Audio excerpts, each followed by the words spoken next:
bien. Et merci bien la zone, hein. Et my friend. Et merci bien. Putain. Congratulations, then. Thank you to brother. Hey, sur first time, non? Huh? First time you catch me Europa League. First time.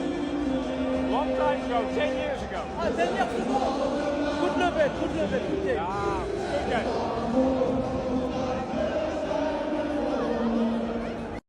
Victoire de l'Olympique Lyonnais face à Utrecht aux Pays-Bas dans un match très compliqué. Victoire obtenue grâce à cet homme qui fait un chute. Il me dit ferme ta gueule parce qu'avec ce que je lui ai dit la semaine dernière c'est compréhensible. Il est rentré, il a calé un banger, célébration, chute. Non franchement ce mec il sait faire fermer des bouches. Ça a été un match très compliqué pour l'Olympique Lyonnais. Utrecht a dominé quasiment toute la première mi-temps à part quelques petites fulgurances de Malik Fofana. C'était très compliqué pour les Lyonnais ce soir. Mais grâce à un grand Dominique Greff, Moussa Niakhaté et Clinton Mata qui ont été exceptionnels, ils ont pu réussir à garder ce score de 0-0 à la mi-temps. Et deuxième mi-temps, les changements de Paulo Fonseca ont changé la donne avec l'entrée du coup de Tanner Tessman et de Afonso Mora. Afonso Mora, j'en parlerai dans une vidéo, parce que lui c'est une dinguerie comment il est trop fort. Ce qui nous fait un jeudi parfait pour nos clubs français. Lille qui s'est imposé, Lyon aussi, Nice, on s'en fout, vous puez la merde, vous gagnez jamais. Si vous voulez des cracks, venez à l'Olympique Lyonnais, cette saison on a encore fourni. Vous avez déjà tous fait la connaissance de Mera, ce petit crack arrivé dans les matchs de pré-saison qui depuis s'impose limite comme un titulaire. Mais maintenant, on a un gars qui s'appelle Afonso Moreira, qui a pas une saison au professionnel là-bas au Portugal. Il vient d'arriver chez nous, il montre un caractère comme s'il avait 45 ans. Il joue avec l'expérience, il provoque le public, il met de la hargne. Et à cela, tu rajoutes un milieu de terrain. Jusqu'à Morton est sorti et lui, il est resté sur le terrain. Carvalho. Oh, Mathis de son prénom. Jadis, Jean de La Fontaine. Parce qu'il joue, il est soyeux, il est élégant. Lui, quand il joue, il récite des fables. Ce mec, il est tellement fort au football, c'est une dinguerie. En fait, même dans une saison avec un mercato bizarre, de base, on devait être en Ligue 2, restrictions budgétaires, etc.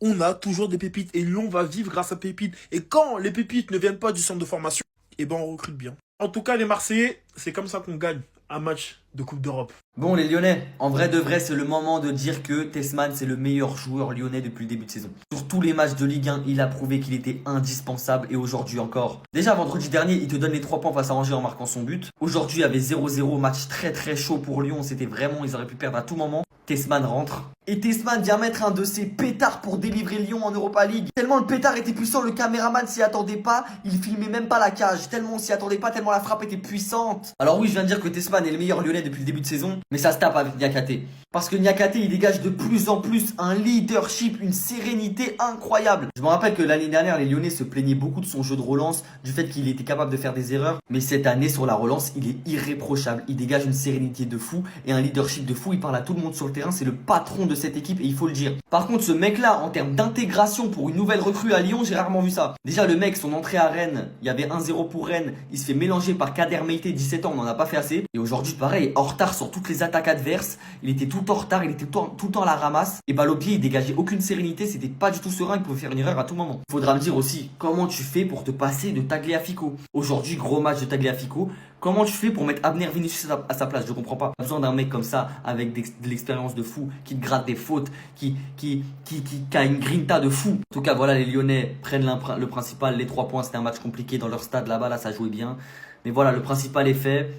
Et il y a quand même des bonnes choses, il y a des choses qui se confirment. Donc Lyon, cette année, c'est du costaud. Vous voyez les Marseillais, c'est comme ça qu'on gagne un premier match de Coupe d'Europe. Oui, c'est comme ça. Vous voyez en France, si on enlève les milieux de terrain du Paris Saint-Germain, aucun milieu de terrain n'est meilleur que Tessman. Voilà, c'est bon. Morton, je descends du train, je monte dans celui de Tessman. Il rentre en cours de jeu, centre en retrait. Rachid Ghezal la met encore plus en retrait. Regardez d'où il frappe. Regardez sous un autre angle. Voilà. Et voici où il met la balle. Tessman. Vous voyez l'année dernière, cet homme, Tessman, j'ai insulté tout son arbre généalogique. De A à Z, même ceux qui ne sont pas encore intégrés dans son arbre parce qu'ils ne sont pas encore vivants. Mais là, depuis déjà le début de saison, je me suis dit, il est plutôt pas mal. Il est pas fort, mais il est pas mal. Mais là, ça fait 2-3 matchs, Tessman, je sais pas ce qui lui arrive, il se met en mode sauveur. Week-end dernier, 1-0 but de Tessman. Ce soir, 1-0 but de Tessman. Ramenez-moi l'Olympique de Marseille. On les a déjà tapés, mais ramenez-moi encore l'Olympique de Marseille. On va leur montrer. Et juste, ramenez-moi le Paris Saint-Germain. Juste qu'on teste un truc. Juste un test, un petit bail. Juste un petit bail. Oui, l'OL a remporté son premier match. Oui, je suis content. Et ce soir, je me suis aussi rendu compte de quelque chose. C'est que oui, l'OL a un bon effectif. Un effectif avec de la qualité. Et malheureusement, avec cet effectif, jouer l'Europa League, la Ligue 1, la Coupe de France, les gars, ça va être très très compliqué. Et je pense que malheureusement, j'espère me tromper, que cette Europa League, avec cet effectif, en combinant la Ligue 1, comme j'ai dit, la Coupe de France, parce que la Ligue 1 reste quand même la chose principale, il faut qu'on retrouve la Ligue des Champions, il faut qu'on finisse dans le top 4. J'ai bien peur que cette Europa League, alors là, ça passe contre des petites équipes en phase de poule, ça va le faire. L'OL va se qualifier, on finira top 8, ça je sais pas. C'est une possibilité parce que, comme j'ai dit, il y a aussi de la qualité. Il y a des top joueurs, t'as des Tolisso, t'as des Malik Fofana, t'as Tessman qui fait un début de saison de fou, t'as du Niakate qui fait un bon début de saison, t'as l'air d'avoir un bon gardien aussi. Donc ouais, l'OL est capable de faire de bonnes choses. Et je pense qu'au fil de la saison, ça va devenir très compliqué. Là, on fait un bon début de saison, on est heureux, on gagne des matchs, ça essaye de jouer au football, les ressorties de balles, on apprécie. Je pense sincèrement que ça va être dur. En plus, on voit des postes de numéro 9, il y a quand même beaucoup de doutes. Satriano, il y a de l'envie. Après, je dis pas, hein, le mec vient d'arriver, le mec il revient de blessure. Je dis pas, hein, Satriano, j'y crois, j'ai envie qu'il réussisse. Mais le problème, c'est que derrière, tu as du Gomez Rodriguez, tu as du Molébé. Tu sais pas ce que ça va donner. Pareil pour le poste d'ailier droit, Karabek. Franchement, il y a de la qualité. C'est un bon petit joueur. Mais voilà, les jours où il sera pas présent, les jours où il sera pas dans son match, ça va être compliqué. Pavel Schulk, on voit aussi de la qualité. Voilà, derrière, tu as du Kalismera. C'est bon, mais c'est très jeune. Je vous dis, les gars, cette saison, je pense qu'il va pas falloir s'enflammer. Oui, on fait un bon début de saison. Oui, on a envie d'y croire et on va y croire, surtout en Ligue 1. Mais franchement, ne nous enflammons pas, ne nous voyons pas trop haut, parce qu'après, la chute, elle va faire mal. Parce que je pense vraiment qu'au moment dans la saison, il y aura une chute. Stop, on arrête, stop. Est-ce que quelqu'un peut me dire qui est ce mec? La frappe qu'il a mis devrait être catégorisée dans le football comme arme blanche. Petit débordement. Oh, attention. Et allez hop, dans ton cul. Un bijou. À chaque fois que j'allume ma télé pour regarder un match de foot, c'est pour voir des buts comme ça. Et c'est marrant parce qu'il ressemble de ouf à un mec qui joue avec nous l'année dernière. Mais le niveau d'écart entre le Tanner de l'année dernière et le Tanner de cette année...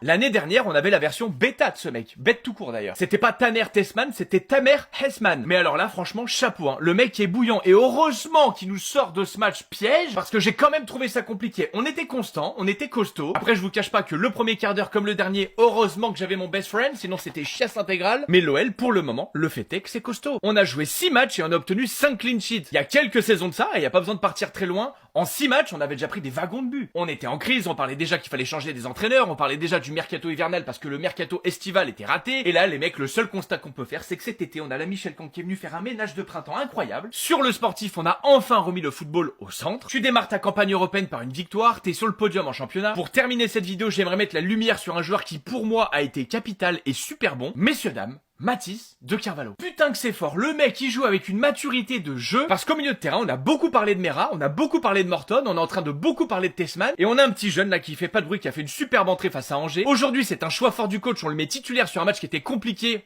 Je ne vois pas aujourd'hui ce qui a été compliqué pour Mathys, c'est trop fort les mecs, et j'ai failli pointer du doigt justement le coaching de Paulo Fonseca, mais le fait est que sur Tessman, les 4 joueurs qui touchent la balle, c'est les 4 joueurs qui l'a fait rentrer. Maitland Nice pour Afonso Moreira, centre d'Afonso Moreira qui passe devant tout le monde, récupération de Ghezal, Ghezal qui laisse la balle à Tessman, et on a Tessman qui envoie une pétardo. Bref, je m'arrête là pour ce soir. Ce débrief était ma 300e vidéo. Il y a 3 mois, j'étais tout seul dans mon vide sanitaire à vous faire des vidéos glauques. Et 3 mois plus tard, toutes plateformes confondues, on est plus de 70 000. Merci 1000 fois. Les gars, on peut redescendre, on peut respirer. Le match est fini, il n'y aura pas d'égalisation. Même si la fin de match, ça a été cardio. Très très cardio même. Et le principal a été fait. L'OL s'impose pour son premier match d'Europa League. Il gagne ses premiers points. Et les gars, il le fallait. Même si voilà, aujourd'hui, on va pas se mentir, je me suis fait chier.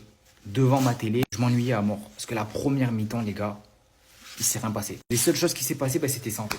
Que des fautes, que des gros contacts, c'était chiant. Puis en seconde mi-temps, arrivent les remplacements. Et eux, ils ont fait la 10. Tout d'abord, j'ai envie de parler d'Afonso Moreira parce que les frères, il faut parler de ce gars. Parce que son transfert, il a tout d'un super coup de l'OL. On l'a recruté pour 2 millions. Et franchement, de ce qu'il propose depuis le début, en sortie de banc, c'est très bon. On a compris pourquoi l'OL allait le chercher. C'est un gars, il va vite. C'est un gars qui fout le bordel sur son côté. Aujourd'hui, il fait une top entrée. Il se crée des actions. Et sur le premier but de l'OL, c'est lui qui fait la différence. Il part dans la profondeur, c'est ce qu'on lui demande. Il fait une passe en retrait. C'est là qu'un autre homme fait son apparition. C'est le cas de le dire, c'est un nouvel homme. C'est plus le même qu'avant. Taner Tessman, sur ce début de saison, il est exceptionnel. C'est même pas le mot pour le décrire, il est fou. Aujourd'hui, c'est lui qui nous sauve. On partait du débordement d'Afonso Moreira. Il se retrouve ici, le ballon. Tessman qui arrive et qui envoie un pétard. Et je vous dis, quand c'est un pétard, c'est vraiment un pétard dans la cage. Le gardien ne peut rien faire. Il arrive, il chute au stade. Merci Tanner. Merci pour les travaux. Merci pour ce début de saison. Maintenant, on veut que ça continue tout le long. Parce qu'en fait, quand il est à ce niveau, c'est exceptionnel. On n'aurait jamais cru dire ça. Mais Tanner Tessman, il est important. Aujourd'hui, j'attendais son entrée. C'est du jamais vu. Vraiment, pour finir, il faut aussi parler du match de Mathis De Carvalho. Premier match en Europa League. Honnêtement, j'ai trouvé très bon. Monté en puissance, c'est vrai que sa première mi-temps était un peu compliquée. Mais en deuxième, il est monté. Et franchement, dans le jeu, il est intéressant.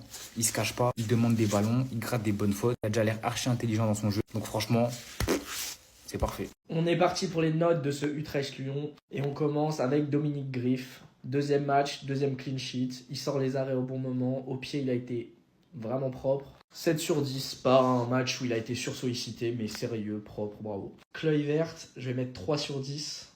Match dégueulasse. Je crois que ce mec est nul au foot. En retard défensivement, à la rue avec le ballon. Il a failli nous coûter un but sur une énorme erreur. Où je sais pas, il fait le mec nonchalant. Pas sûr de la recrue. Clinton Mata, je vais mettre 7 sur 10. Il fait vraiment un bon match. Je l'ai trouvé très solide. C'est le meilleur derrière pour moi ce soir. Il a été là dans son registre habituel, en vitesse pour compenser les erreurs. Je l'ai trouvé propre au duel. Bon match. Niakate, je vais mettre 6. Un peu en dessous de son début de saison, je trouve. Il a été un peu plus imprécis balle au pied. Mais ça va, solide. Il n'y a pas grand chose à lui reprocher. Il perd un gros duel en première période sur une tête de mémoire. Mais Tagliafico, je vais mettre 6. J'ai pas aimé ses 15 premières minutes du tout, où il se fait vraiment chahuter. Et après, c'est du Tagliafico dans le texte. Rien d'exceptionnel, rien de moins bien. Il sort à la 60e pour souffler. Propre. De Carvalho, je vais mettre 5. Ce que j'ai aimé, l'expérience pour obtenir des fautes à des moments hyper importants. Bravo. Ce que j'ai moins aimé, les 14 fois en première mi-temps où il doit se retourner, aller prendre l'espace, où tu sens que c'est un premier match, c'est une première titularisation et un peu inhibé. Il a des qualités, mais sur ma fin. Morton, je vais mettre 5 aussi. Il fait pas un grand match, pas son meilleur match depuis son arrivée. En vrai, je peux mettre 6. Je suis un peu sévère. Ouais, je vais mettre 5 en fait. Je suis content de mon 5. Propre, mais pas extravagant. Il a perdu quelques ballons. C'est une première depuis son arrivée. Schulz, je vais mettre 3 ou 4. Ouais, je vais mettre 4. Non, je vais mettre 3 en fait. C'est dur.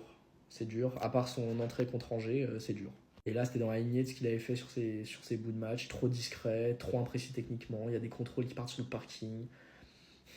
Il y a des séquences où c'est un peu plus propre que ce que j'imaginais, mais trop discret et pas assez bon techniquement pour faire remonter le bloc ce soir, par exemple. Karabech, pas un bon match non plus, je vais mettre 4. Légèrement meilleur que Schulz, mais... Fofana, je vais mettre 5 parce qu'il a quand même été vraiment esselé, qu'il fait 2-3 mouvements de classe. Mais sinon, c'est dans la lignée de ses 2 derniers matchs et c'est quand même pas la folie. On espère qu'il pourra souffler et être à 100%. Un vrai Fofana contre Lille. Et Satriano, je vais mettre 5. Il y a des séquences intéressantes, notamment cette remise où il la garde dans la surface pour Alfonso Moreira. Mais trop peu de déplacements et un peu trop de déchets dans son registre, c'est-à-dire dans les remises, le fait de garder la balle dos au jeu. Je vois ce qu'il veut dire, mais encore. J'ai adoré l'entrée de Moreira, je peux mettre 7 à l'entrée de Moreira, je peux mettre 7 ou 8 à l'entrée de Tessman et je peux mettre 7 aussi à Maitland-Niles. Les entrées ont été bons.